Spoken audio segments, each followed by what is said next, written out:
আসসালামু আলাইকুম। সকলের প্রতি আন্তরিক সালাম এবং অন্যান্য ধর্ম জাতি বর্ণের প্রতি আন্তরিক শুভেচ্ছা।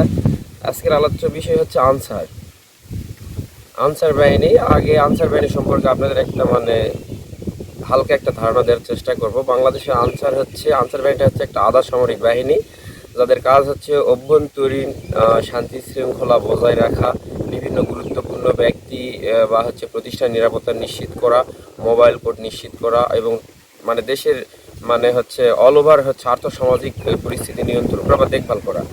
বাংলাদেশের প্রেক্ষাপটে আনসার প্রতিষ্ঠা হয় 1948 সালে এবং 1995 সালে আনসার আইন প্রতিষ্ঠা হয় এবং 1998 সালে আনসারকে বাংলাদেশের রাষ্ট্রীয় যে পতাকা এটা প্রদান করা হয়। বাংলাদেশের আনসার এটা একটা আধা সামরিক বাহিনী। এর সংখ্যা টাইপ 3 ধরনের। একটা হচ্ছে আপনার অঙ্গীভূত আনসার, যার পরিমাণ 95,000। আর একটা হচ্ছে আনসার ব্যাটালিয়ন, যার পরিমাণ 18,000। আর একটা হচ্ছে আনসার ভিডিপি, যার পরিমাণ প্রায় 61 লক্ষ।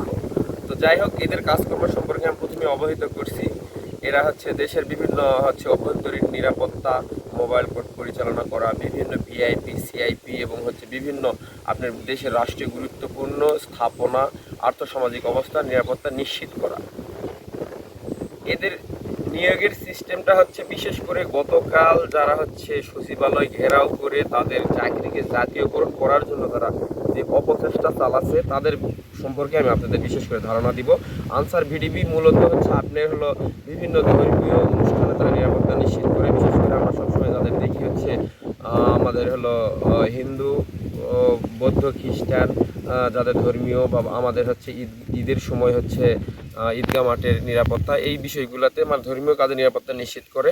আর আনসার ব্যাটালিয়ন এরা টোটালি সরকারি একটা বাহিনী এবং এদের ভারী ভারী অস্ত্র আছে। আপনি দেখা যাচ্ছে যেমন 303 রাইফেল, আপনি অ্যাসল্ট রাইফেল, মিনি স্টেন গান, ভ্যারি স্টেন গান, মোটর, এগুলো এরা ইউজ করে। এটা মোটামুটি বলা যায় যে আপনি সেনাবাহিনীর মতনই। আর আনসার বিডিপির বিষয়টা তো বললাম। আর যেটা আপনার ওই অঙ্গীভূত আনসার, এদের কাজকর্ম আমি অলরেডি বলছি। এদের নিয়োগের প্রক্রিয়াটা যে এদের নিয়োগের সময় স্পষ্ট বলা থাকে যে 3 বছরের ভিত্তিতে এবং উইদাউট ইনক্রিমেন্ট, এবং এদের কোনো ইনক্রিমেন্ট হবে না। এরা রেশন পায়। এইতে সব কিছু জেনে শুনে এরা এই চাকরিতে যোগদান করছে যে 3 বছর পরে চাকরি শেষ হবে। তো হয়তো দেশের প্রেক্ষাপটে দেখা যাচ্ছে যে হয়তো তারা বা সময়ের প্রয়োজনে বা সময়ের তাগিদে নিজের জীবনের নিরাপত্তা বা ক্যারিয়ারের নিরাপত্তা নিশ্চিত করতে তারা সরকারি বা জাতীয়করণের আন্দোলন করতেই পারে। কিন্তু দেশের এই যে একটা ভালনারেবল সিচুয়েশন চলতেছে, রাষ্ট্র এখনো টোটালি ঘুরে দাঁড়াতে পারেনি, থানা এখনো চালু হয়নি, সেই জায়গায় আনসারেরা কালকে যে বর্বরতা এবং নৃশংসতার পরিচয় দিয়ে ছাত্রদের উপর বর্বর যে হামলা চালাইছে, এত সাহসেরা পায় কোথা থেকে?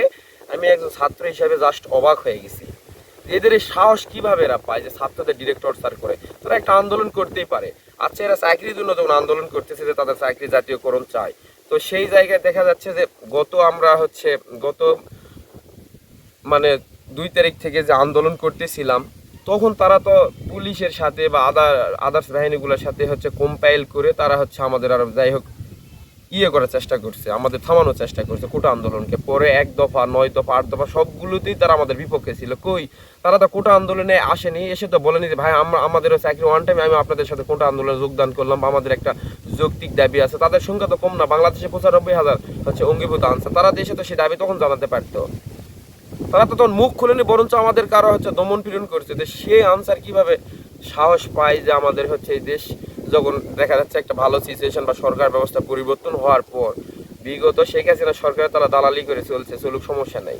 একটা সরকারের বাহিনী বা সরকারের অধীনস্থ থাকলে তাদেরকে দালালি করতে হয়, তাদের তেল মারতে হয়, এগুলো করতে হয়।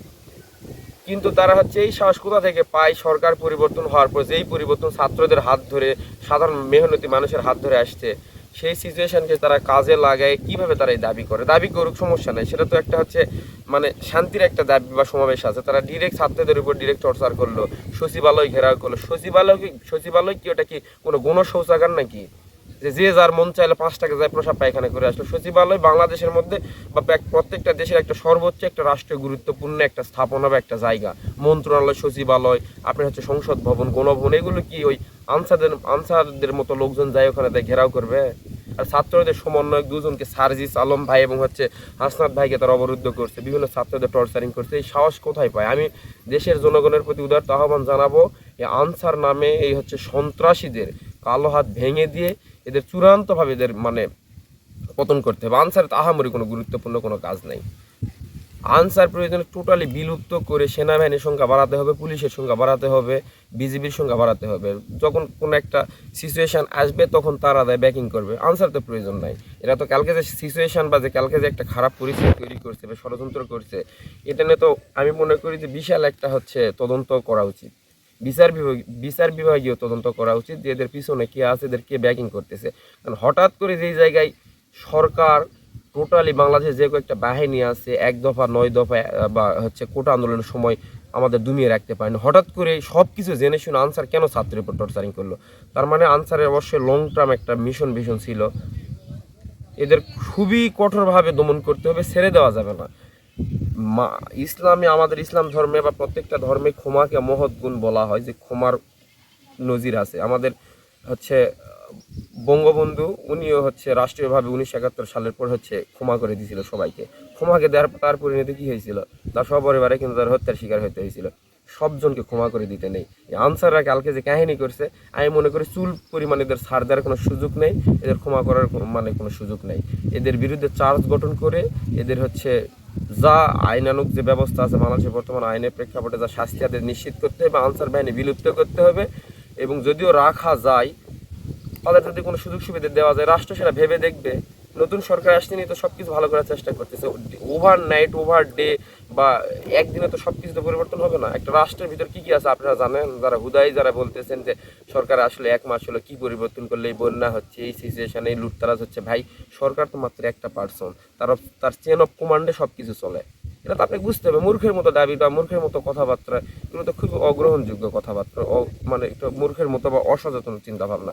আপনারা রাষ্ট্রের কার্যকলাপ সম্পর্কে অবহিত হন, জানেন কীভাবে রাষ্ট্র পরিচালনা করতে হয়, চেঞ্জ করতে হয়, সব কিছু কন্ট্রোল করতে হয়। এখানে অর্থনৈতিক ব্যাপার আছে, আপনার হচ্ছে নিরাপত্তার ব্যাপার আছে। এখনও থানা চালু হয়নি।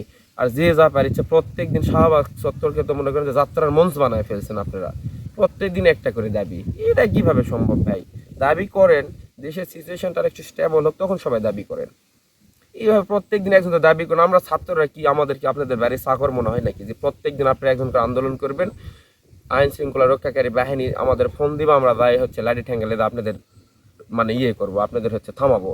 আমাদের পড়ালেখা নেই, আমাদের ক্যারিয়ার নেই, আমাদের চাকরি করার চিন্তা হবে না, আমাদের বিয়ে শাদী করতে হবে না, আমাদের রোজগার করতে হবে না। আমি প্রত্যেক দিন আপনারা শাহবাগ চত্বর বা বিভিন্ন গুরুত্বপূর্ণ স্থাপনাতে যাই হুমড়ি খেয়ে পড়বেন, ভাঙচুর করবেন, আলটিমেটাম দিয়ে আসবেন, আমরা ছাত্ররা যে আপনাদের থামাবো। এইসব চিন্তা ভাবনা করলে কিন্তু আপনাদের জন্য হাইডোজ তৈরি হচ্ছে। ভবিষ্যতে যারা এইসব ভুয়া মনে করো আন্দোলনের চিন্তা ভাবনা বা master plan blue print ready করতেছেন, আপনাদের জন্য আমাদের কিন্তু ডোজ তৈরি হচ্ছে। কালকে আনসারে যখন ছাত্রদের উপর টর্চারিং করছে, তার 10 মিনিটের মধ্যে জাহাঙ্গীরনগর বিশ্ববিদ্যালয়, ঢাকা বিশ্ববিদ্যালয়, জগন্নাথ বিশ্ববিদ্যালয় সহ বাংলাদেশের বিশেষ করে ঢাকার মানে হচ্ছে 2 সিটির মধ্যে যেগুলো গুরুত্বপূর্ণ বিশ্ববিদ্যালয় আরও আছে, আমি সবার নাম বলতে পারলাম না, স্টুডেন্টরা আসতে কিন্তু অলরেডি 10 মিনিট সময় নিছে। তারপর আনসারদের কী করছে? হাত পা বেঁধে মনে করেন ক্ষমা মানে ওরা ক্ষমা চাওয়ার পর ছেড়ে দিছে। তাদের পানিও খাওয়াছে, কিন্তু এই নজিরও স্থাপন করছে ছাত্ররা। যাই হোক, ছাত্রদের ইন্টেনশন কখনোই খারাপ নেই। একটু সময় দিয়ে দেখেন, একটু ধৈর্য ধরেন। প্রত্যেক দিন ভাই এইভাবে যদি একটা আন্দোলন নিয়ে যান, আমাদের খুবই সমস্যা, পড়ালেখার সমস্যা, মানসিক সমস্যা, দেশ গোছানোর সমস্যা। এসব করেন না, সবার প্রতি করজোরে অনুরোধ করবে, এসব করেন না। একটু ধৈর্য ধরে সবাইকে সময় দেন। কি করে সময় তার চলে দেন? আপনি তার আজকে তার দুনিয়া দেশ তো শেষ হয়ে যাচ্ছে না, কিয়ামত তার হচ্ছে না, আপনি তো চাওয়া পাওয়ার তোরা একদম সময় শেষ হয়ে যাচ্ছে। একটু সময় দেন। অধৈর্য ধরলেও তো হবে না, সবগুলোর এক ভালো একটা সমাধান আসবে। তো যাই হোক, সকলের প্রতি করজোরে অনুরোধ করব, এসব মানে চিন্তাধারা থেকে বের হয়ে আসেন। আন্দোলন বা নিজের চাওয়াকে, আমি এর পূর্বের ভিডিও বলেছি যে নিজে যদি একা নিজের স্বার্থ দেখেন বা নিজেকে হাইলাইটস করতে চান, পুরো জাতি ফেল করবে। সবাইকে নিয়ে এগিয়ে যেতে হবে। নিজের স্বার্থটাকে আপাতত 2-3 মাস বা 6 মাস একটু নিয়ন্ত্রণ করেন। আর আনসার বাহিনীর প্রতি আমি আবার মানে আনসার বাহিনী না, ওদের যারা রাষ্ট্রে যারা বর্তমান গুরুত্বপূর্ণ পদে আছে, বিশেষ করে বিচার বিভাগ বা হচ্ছে যারা শাসন বিভাগ, এনাদের প্রতি আমি করজোরে অনুরোধ করবো যে আনসার বাহিনীর যে সাহস দেখাচ্ছে, দুঃসাহস, শুধু সাহস না, এদের বিরুদ্ধে চার্জ গঠন করে মামলা করে তদন্ত করে এদের একদম টোটালি মনে করেন যে আইন শাস্তির আওতায় নিয়ে আসতে হবে এবং প্রয়োজন আনসার বাহিনী বিলুপ্ত করতে হবে। বর্তমান তো দেশের তো মনে করেন যে এখনো মানে অর্ধেকেরও কম মানে বেশি থানা মনে হয় বন্ধ আছে, মানে ফুলফিল কার্যক্রম পরিচালনা করতে পারতেছে না বা পরিচালনা হচ্ছে না। সেই জায়গায় দেশে তো আহামরি কিছু হয়নি, বাঙালি সবই পারে, বাঙালি মারতেও পারে, ভালোবাসতেও পারে, সবই করতে পারে, তৈরিও করতে পারে। তো আহামরি তো প্রত্যেক দিন তো আর লুটতারাজ হচ্ছে না, হচ্ছে যেগুলো অনাকাঙ্ক্ষিত ঘটনা পূর্বেও হয়েছে, পূর্ববর্তী যে কোনো সরকার আমলে সবকিছু হয়েছে, হয়তো মিডিয়া প্রচার করে না, এখন ফলাও করে প্রচার করতেছে, কোথাও কাউ একটা থ্রেট করলেও প্রচার করতেছে। তো সেই জায়গায় আমি এটা বোঝাতে চাচ্ছি যে পুলিশ ছাড়াও দেশ চলতেছে।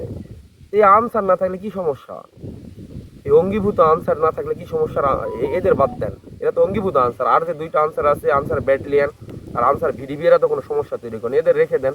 আনসার ব্যাটালিয়ান যারা, তারা গুরুত্বপূর্ণ আমি জানি, তারা আমি মনে করি সেনাবাহিনী সমপরিমাণ তারা, কিন্তু অঙ্গীভূত আনসার এদের প্রয়োজন নেই, এদের বাদ দিয়ে দেন। যারা রাষ্ট্রের গুরুত্বপূর্ণ দায়িত্বে আছে তাদের করে অনুরোধ করবো যে এদের বাদ দিয়ে দেন, টোটালি ভ্যানিশ করে দেন, এদের কোনো প্রয়োজন নাই। এই হচ্ছে ওই স্বার্থপর আপনার হচ্ছে অকৃতজ্ঞদের ভ্যানিশ করে দেন, এদের চার্জ নিয়ে আসেন। আর হচ্ছে নতুন বাহিনী, প্যারামিলিশিয়া বাহিনী, আপনার বিভিন্ন হচ্ছে অন্যান্য দেশে যেমন আছে, আপনার হচ্ছে ওই কিছু প্রাইভেট সেনাবাহিনী, কিছু ফোর্স আছে, এগুলো তৈরি করেন। এদের রাখার কোনো প্রয়োজন নাই, এদের বিচার চাই, বিচার চাই, বিচার চাই। আল্লাহ হাফেজ।